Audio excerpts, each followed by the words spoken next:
വെന്നിൽ ശ്രീമതി ഭവാനിയമ്മയുടെ നാമധേയത്തിലുള്ള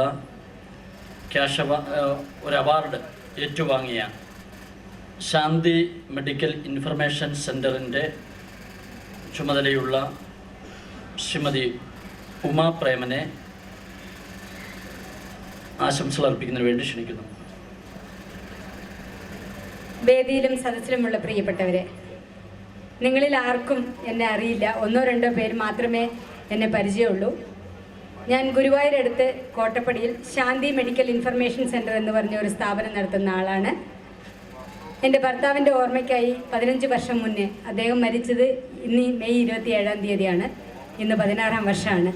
അപ്പോൾ അദ്ദേഹം മരിച്ച അന്ന് രാത്രി മുതലാണ് ശാന്തിയുടെ പ്രവർത്തനം തുടങ്ങുന്നത്.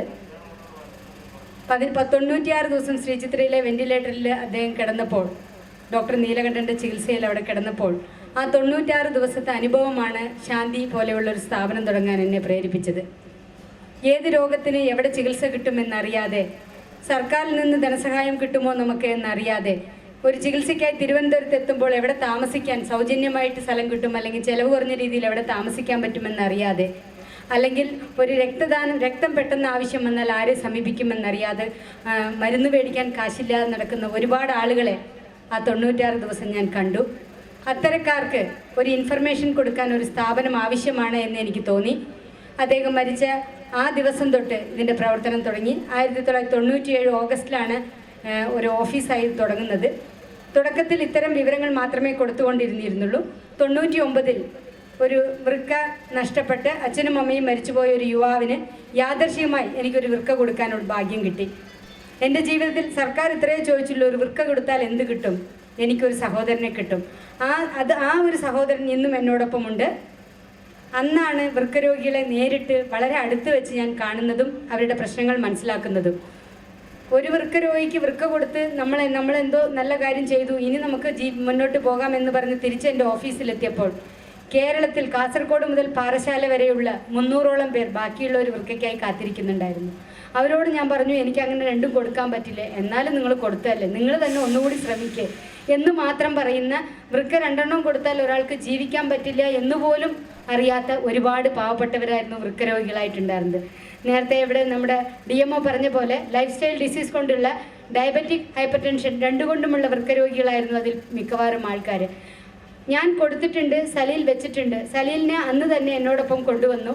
ഇപ്പോൾ സലീലും ഞാനും കൂടി പോയി ബോധവൽക്കരിച്ച് 640ഓളം പേർക്ക് വൃക്ക മാറ്റി വെച്ചു. ഇതേപോലെ തന്നെ ഹൃദയ ശസ്ത്രക്രിയ, നേരത്തെ വല്യത്തൻ സാറ് പറഞ്ഞ പോലെ പോണ്ടിച്ചേരി ജിപ്മറിൽ 30,000 രൂപയ്ക്ക് ഒരു വാൽവും അല്ലെങ്കിൽ 14,500 രൂപയുടെ ശ്രീചിത്രയുടെ വാൽവും ഒരു ഓക്സിജനേറ്ററും മേടിച്ചു തന്നു കഴിഞ്ഞാൽ അവർ നമുക്ക് വാൽവ് റീപ്ലേസ്മെൻറ്റ് സർജറി ചെയ്തു തരുമായിരുന്നു. അങ്ങനെ 2000ഓളം സർജറി അവിടുന്നും ജയദേവ കാർഡിയക് ഇൻസ്റ്റിറ്റ്യൂട്ടും ദേവി ഷെട്ടിയുടെ കയ്യിൽ നിന്നും, പിന്നെ പല ഹോസ്പിറ്റലും 20-30% നേരത്തെ വല്യത്താൻ സാർ പറഞ്ഞ അതേ മോഡലിൽ ആശുപത്രികൾ ചെലവ് കുറച്ച് അവർ നമ്മളുടെ സാധാരണ പേഷ്യൻറ്റിന് ഒരു ASD വേണം, ആർട്ടീരിയൽ സ്പെക്ട്രൽ ഡിഫക്റ്റ് ചെയ്യണം എന്ന് പറഞ്ഞു കഴിഞ്ഞാൽ അതിന് 60,000 രൂപയ്ക്ക് ചെയ്തു തരുമ്പോൾ, വളരെ പാവപ്പെട്ട ആളാവുമ്പോൾ പ്രധാനമന്ത്രിയുടെ 20,000 കഴിച്ച് മറ്റുള്ള പ്രൈവറ്റ് ട്രസ്റ്റുകൾ തരുന്ന 10,000-15,000 കഴിച്ച് ബാക്കിയുള്ള പൈസയിൽ 10,000 കൊടുത്താൽ ചെയ്തു തരാവുന്ന രീതിയിൽ പല ആശുപത്രിയിലുമായി 20,500ഓളം ശസ്ത്രക്രിയ, ഹൃദയ ശസ്ത്രക്രിയ ഇത്രയും വർഷം കൊണ്ട് ഞങ്ങൾക്ക് ചെയ്യാൻ കഴിഞ്ഞു. ഇതെല്ലാം ഒരു വിജയമായിട്ടല്ല ഇവിടെ പറയുന്നത്. സ്ത്രീകൾക്ക് എല്ലാം ചെയ്യാൻ കഴിയും. ഒറ്റയ്ക്കായിപ്പോയി പലപ്പോഴും നമ്മൾ തകർന്നു പോകാറേ ഉള്ളൂ. പക്ഷേ അങ്ങനെയല്ല. ഞാൻ +2 വരെ പഠിച്ചിട്ടുള്ളൂ. പക്ഷേ ഓരോ രോഗത്തിനും ഏത് ഡോക്ടറെ കാണണം, എത്ര കാലം ചികിത്സിക്കണം, ഒരു രോഗം മാറാത്ത ഒരു മസ്കുലർ ഡിസ്ട്രോഫി ഉള്ള ഒരു പേഷ്യൻറ്റിനോടോ മോട്ടോർ ന്യൂറോൺ ഡിസീസ് ഉള്ള ഒരു പേഷ്യൻറ്റിനോടോ എല്ലാ മാസവും 1-ാം തീയതി പോയി ന്യൂറോളജിസ്റ്റിനെ കാണണം എന്നല്ല നമ്മൾ പറഞ്ഞു കൊടുക്കാറ്. അവർക്ക് അവരുടെ ഫിസിയോതെറാപ്പിയിലൂടെ എത്ര കാലം കൂടി പിടിച്ചു നിൽക്കാൻ പറ്റും, അതിനെങ്ങനെ വേണം മോറൽ സപ്പോർട്ട്. ഒരു ഹൃദയ ശസ്ത്രക്രിയയ്ക്ക് പോകുന്ന ആൾക്കാർ പെട്ടെന്നാണ് ഒരു ആൻജിയോപ്ലാസ്റ്റി പോലെയുള്ളതൊക്കെ ആവശ്യം വരിക. അപ്പോൾ അങ്ങനെ പോകുമ്പോൾ ആ വീട്ടുകാർ തകരും. അവർക്കൊരു മോറൽ സപ്പോർട്ട് കൊടുക്കുക, അതാണ് ശാന്തി ചെയ്യുന്നത്. അത്തരത്തിൽ ചെയ്തിരുന്ന ഞാൻ കിഡ്നി മാറ്റിവെച്ച് കൊടുത്താലും മാസം 10,000 രൂപയോളം കഴിക്കേണ്ട മരുന്ന് താങ്ങാൻ പറ്റാതെ വീണ്ടും വൃക്ക തകരാറിലാവുന്ന ഒരുപാട് രോഗികളെ കണ്ടു.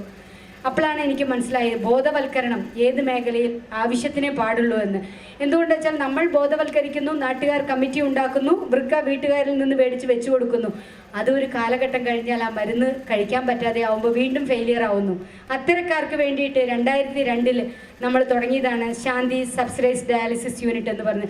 വെറും 350 രൂപയ്ക്ക് ഡയാലിസിസ് ചെയ്തു കൊടുക്കുന്ന ഒരു സ്ഥാപനം ഇന്ന് തൃശ്ശൂർ, പാലക്കാട്, കുന്നംകുളം, പെരുമ്പടപ്പ്, വയനാട്, ചാലക്കുടി, കോതമംഗലം ഇങ്ങനെ പല സ്ഥലങ്ങളിലും വരുന്നുണ്ട്. തീർച്ചയായിട്ടും ഡോക്ടർ വിശ്വനാഥനായി സഹകരിച്ച് ഞങ്ങൾ ഇവിടെയും അതുപോലെയുള്ള സബ്സിഡൈസ്ഡ് ഡയാലിസിസ് ഭാവിയിൽ ചെയ്യുന്നതായിരിക്കും.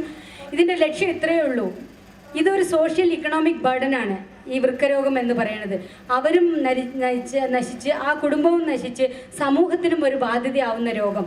ഒരിക്കൽ വൃക്കരോഗി ആയിക്കഴിഞ്ഞാൽ പിന്നെ ആ വീട്ടുകാർ തന്നെ അയാളുടെ മരണം ആഗ്രഹിക്കും.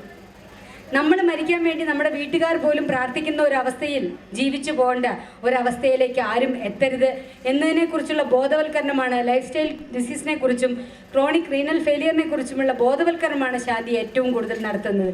കൂടാതെ മസ്തിഷ്ക മരണം, അവയവദാനം ചെയ്യാൻ പറ്റും. നമ്മളുടെ മരണശേഷം, മസ്തിഷ്ക മരണത്തിന് ശേഷം നമ്മുടെ അവയവങ്ങൾ മറ്റുള്ളവർക്ക് ദാനം ചെയ്യാൻ വേണ്ടി ബോധവൽക്കരിക്കുന്നതിലൂടെ കുറച്ച് പേർക്ക് നമുക്ക് ചെയ്തു കൊടുക്കാൻ പറ്റിയിട്ടുണ്ട്. ഇത്തരത്തിലുള്ള ഒരു പ്രവർത്തനം ഈ 15 വർഷത്തിൽ നേടിയതിന് പല അവാർഡുകളും കിട്ടിയിട്ടുണ്ടെങ്കിൽ എനിക്ക് ഏറ്റവും സന്തോഷമുള്ള ഒരു കാര്യം നമ്മുടെ ക്രിക്കറ്റ് ലിജൻഡായ സച്ചിൻ ടെണ്ടുൽക്കറിൻ്റെ കൈകൊണ്ട് നമ്മൾക്ക് ലഭിച്ച ഒരു award, CNN IBN real hero, CNN IBL ചാനലിൻ്റെ ordinary persons doing extraordinary work, സാധാരണക്കാർ ചെയ്യുന്ന അസാധാരണമായ പ്രവർത്തനം എന്ന് പറഞ്ഞ്. അതാണ് ഞാനിപ്പോൾ ഇവിടെ ഇതെല്ലാം പറയാൻ കാരണം. നിങ്ങൾക്ക് ഏതെങ്കിലും രീതിയിൽ ശാന്തിയുടെ സഹായം ആവശ്യമുണ്ടെങ്കിലും ഞങ്ങളെ സമീപിക്കാം. പിന്നെ ഇവിടെ വരുന്ന cath lab sir Valiathan sir പറഞ്ഞതുപോലെ തന്നെ ഒരുപാട് ആളുകൾക്ക് സഹായമാകും. ആൻജിയോഗ്രാം ചെയ്യാൻ വരുമ്പോൾ നമുക്കൊരു മുൻകരുതലുണ്ടാവും. പക്ഷേ ആൻജിയോപ്ലാസ്റ്റി വേണ്ടി വരുമെന്ന് പറയുമ്പോൾ പെട്ടെന്നുള്ള ഒരു സാമ്പത്തിക ബാധ്യത. ഇപ്പോൾ നമ്മുടെ പാലക്കാട് തങ്കം ഹോസ്പിറ്റലിൽ ഒരു ഇൻഷുറൻസ് കമ്പനി അവിടെ ഉണ്ട്. അവരിങ്ങനെ ആൻജിയോപ്ലാസ്റ്റി ചെയ്യുന്നവർക്ക് അവിടുന്ന് ഒരു ചെറിയ തോതിൽ അപ്പം തന്നെ ലോൺ കൊടുക്കുന്നുണ്ട്. ഞാൻ ചോദിച്ചു, അല്ല നിങ്ങളെന്തിനാ ഈ ലോൺ കൊടുക്കുന്നത്? അത് അവരെന്നോട് കാര്യങ്ങൾ പറഞ്ഞപ്പോൾ എനിക്കൊരു സമാധാനമായി. അറ്റ്ലീസ്റ്റ് ആ പേഷ്യൻ്റ് ഡബിൾ വെസൽ ഡിസീസ് ഉണ്ട്, നമുക്ക് ആൻജിയോപ്ലാസ്റ്റി ചെയ്യാം എന്ന് പറയുമ്പോൾ കാശില്ലാതെ തിരിച്ചു പോകാതെ ആൻജിയോപ്ലാസ്റ്റി കഴിഞ്ഞു പോകുന്നു. എന്നിട്ട് 6 മാസം കൊണ്ടോ 1 വർഷം കൊണ്ടോ അത് കൊടുത്തു തീർക്കുന്നു. അതൊക്കെ കണ്ടപ്പോൾ അറ്റ്ലീസ്റ്റ് ജനങ്ങളെ അങ്ങനെയെങ്കിലും സഹായിക്കാൻ അത്തരം കമ്പനികൾ വന്നതിൽ ജീവിച്ചിരുന്നിട്ടല്ലേ ഇതൊക്കെ വീട്ടാൻ പറ്റുള്ളൂ. അപ്പോൾ ഇവിടെയും അതുപോലെയുള്ള സൗകര്യങ്ങൾ, സാധാരണക്കാരനാണ് ഈ രോഗം വരുന്നത്. നിങ്ങളെല്ലാവരും 30 വയസ്സിന് ശേഷം കൃത്യമായി ഡോക്ടറെ കാണുകയും പരിശോധിക്കുകയും ചെയ്യണം. ഒരു ചെറിയ വേദന ഉണ്ടെങ്കിൽ തന്നെ അടുത്തുള്ള ആശുപത്രിയിൽ പോകണം. ഇത്രമാത്രം പറഞ്ഞുകൊണ്ട് പിന്നെ ഈ പൈസ ഇത് എന്തിനാണെന്ന് പറഞ്ഞാൽ, ഞങ്ങൾ വയനാട് ഡയാലിസിസ് യൂണിറ്റ് തുടങ്ങിയപ്പോൾ 10 മിഷൻ്റെ ആവശ്യം ഉണ്ടായിരുന്നു. വയനാട് വളരെ റൂറലായിട്ടുള്ള ഏരിയ നിങ്ങൾക്കറിയാം. അപ്പോൾ അവിടേക്ക് ഡയാലിസിസ് മിഷന് വേണ്ടി സ്പോൺസർമാരെ സമീപിച്ച് വലഞ്ഞിരിക്കുമ്പോൾ എൻ്റെ പ്രിയപ്പെട്ട മൂത്ത ജ്യേഷ്ഠൻ എന്ന് പറയാവുന്ന ജോസഫേട്ടനുണ്ട് ദുബായിൽ, ഷാർജയിൽ, സഭാ ജോസഫ് എന്ന് പറയും. ജോസഫേട്ടൻ എന്നോട് പറഞ്ഞു, ഞാൻ ഉമയുടെ കാര്യം വിശ്വനാഥൻ ഡോക്ടറോട് പറഞ്ഞു. അപ്പോൾ വിശ്വനാഥൻ ഡോക്ടർ പറഞ്ഞു, AKMG എന്ന ഒരു സംഘടനയുണ്ട്, അവരുടെ വക ഒരു മിഷൻ തരാമെന്ന് പറഞ്ഞിട്ടുണ്ട്. കുറച്ച് കഴിഞ്ഞപ്പോൾ എന്നെ വിളിച്ചു പറഞ്ഞു, പിന്നെ ഡോക്ടർ ഒരു കാര്യം കൂടി പറഞ്ഞു, അദ്ദേഹത്തിൻ്റെ അമ്മയുടെ മെമ്മോറിയലായിട്ട് ഒരു മിഷൻ്റെ പൈസ തരാമെന്ന്. അങ്ങനെ വയനാട് യൂണിറ്റിൽ നമ്മൾ സ്ഥാപിച്ചിട്ടുള്ള ഡയാലിസിസ് മിഷനുള്ള തുകയാണ് അദ്ദേഹം തന്നിട്ടുള്ളത്. ആ രോഗികളുടെയും ഞങ്ങളുടെയും പ്രാർത്ഥന എപ്പോഴും വിശ്വനാഥൻ ഡോക്ടർ കുടുംബത്തോടുണ്ടാവും. ഈ VSM ഹോസ്പിറ്റലിന് 20 വർഷമല്ല 100 വർഷം നല്ല രീതിയിൽ സമൂഹത്തിന് മാതൃകയായി. ഇവിടെ വന്നിരുന്ന് ഞാൻ ആദ്യമായിട്ടാണ് കേൾക്കുന്നത് VSM ഹോസ്പിറ്റൽ എന്നുള്ളത്. എൻ്റെ കമ്പ്യൂട്ടറിലുണ്ട്, ഡീറ്റെയിൽ ഉണ്ട്. പക്ഷേ ഈ നാട്ടുകാരുടെ മനസ്സിൽ നിന്ന് തന്നെ നല്ല ഒരു പ്രൈവറ്റ് ആശുപത്രികൾ ഉണ്ടാവാം, പക്ഷെ പിഴിച്ചിലാവരുത് എന്ന് പറഞ്ഞാണ് പലപ്പോഴും ജനങ്ങൾ അവിടെ പോയാൽ വലിയ കാശായെന്ന്. പക്ഷേ ഉള്ളതിൽ ഏറ്റവും ചെലവ് കുറഞ്ഞ രീതിയിൽ സാധാരണക്കാരന് സമീപിക്കാൻ പറ്റുന്ന ആശുപത്രിയാണ് എന്ന് ഇവിടുത്തെ ജനപ്രതിനിധികളുടെ വാക്കിൽ നിന്നും ഇവിടുത്തെ ഓരോ ജനങ്ങളുടെ മനസ്സിൽ നിന്നും മനസ്സിലാക്കി അത്തരം പ്രവർത്തനം കൂടുതൽ മുന്നോട്ട് കൊണ്ടുപോകാൻ വിശ്വനാഥൻ ഡോക്ടർക്കും കുടുംബാംഗങ്ങൾക്കും കഴിയട്ടെ എന്ന് ആശംസിച്ചുകൊണ്ട് എൻ്റെ വാക്കുകൾ നിർത്തുന്നു. നന്ദി, നമസ്കാരം.